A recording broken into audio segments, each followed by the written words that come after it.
Bienvenue à tous! Avant de commencer la vidéo, nous vous invitons, si ce n'est pas déjà fait, à vous abonner à notre chaîne.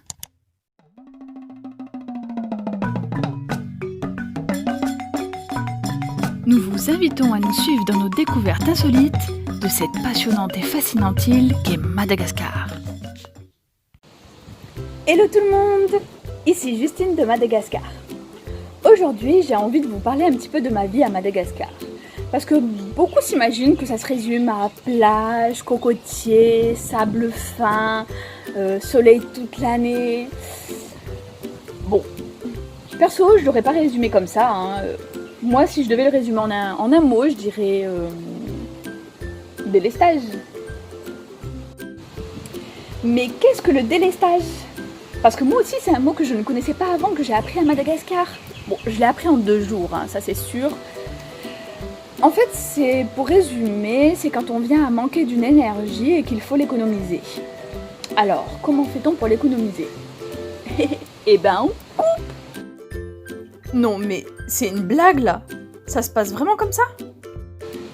Eh bien oui. Très souvent, on a des coupures, par exemple, d'électricité. Très souvent, je dirais, si ce n'est pas tous les jours. Les coupures, elles peuvent durer une demi-heure, 1 heure, 2 heures, une demi-journée, un jour et plus. Donc bon, l'électricité, on arrive plus ou moins à gérer, voilà, pour charger les téléphones et tout. Mais quand c'est des coupures d'eau, c'est un peu plus compliqué parce que là, on s'aperçoit que l'eau, on en a besoin pour tout. Ça peut être pour se laver les mains, pour se brosser les dents, laver la maison, laver le linge, prendre une douche, tirer la chasse d'eau, laver la vaisselle.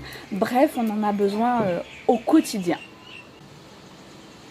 Mais en fait, c'est là où il se passe un truc de fou quand même.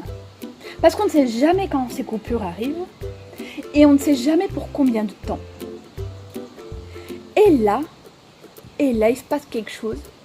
On se met à prévoir l'imprévisible qui devient prévisible tellement c'est fréquemment. Et donc pour notre part, vu que ça fait à peu près 2 mois qu'on est coupé d'eau, eh bien on a créé un stock d'eau à la maison pour remédier à cette situation. Donc voici un petit échantillon de notre stock d'eau. Donc il faut savoir que chaque bouteille a son utilité. Hein. On réserve d'eau potable à boire. Ici c'est des bouteilles où on a mis un bouchon de liquide vaisselle. Et elles nous servent pour voilà, laver la vaisselle par exemple. Celle-là c'est pour les mains, on a fait 3 trous dans le bouchon. Et il faut savoir aussi que quand les coupures sont très longues, hein, on a beau avoir un stock, l'eau vient à manquer au bout d'un moment.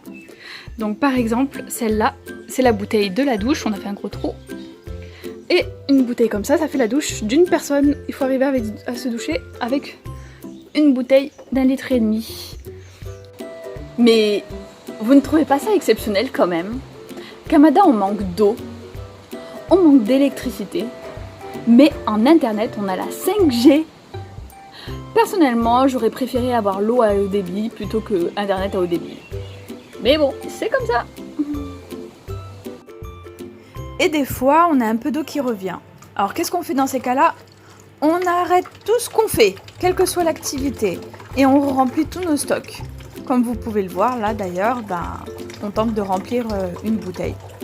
Alors, d'après vous, combien de temps on va mettre pour remplir cette bouteille d'1 litre? Oups, perdu! Ça va mettre un petit peu plus de temps que ce que vous imaginez.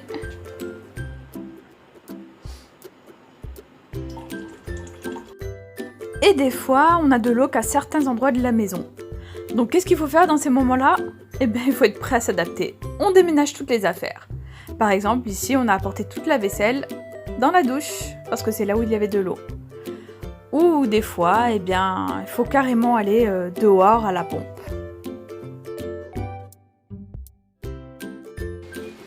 Bon, c'est vrai que je vous ai parlé du délestage et j'espère que je ne vous ai pas fait trop peur. Mais rappelez-vous quand même que nous avons de belles plages, des cocotiers, le sable fin. Alors, bienvenue à Mada! Mais voilà, petit message rassurant pour la famille et les amis, c'est pas parce qu'il nous arrive toutes ces aventures qu'on se sent mal ici. Au contraire, on est content d'être là, on aime Mada. Et puis personnellement, Je pense que ceux qui sont à côté de nous ne doivent pas seulement ressentir notre joie.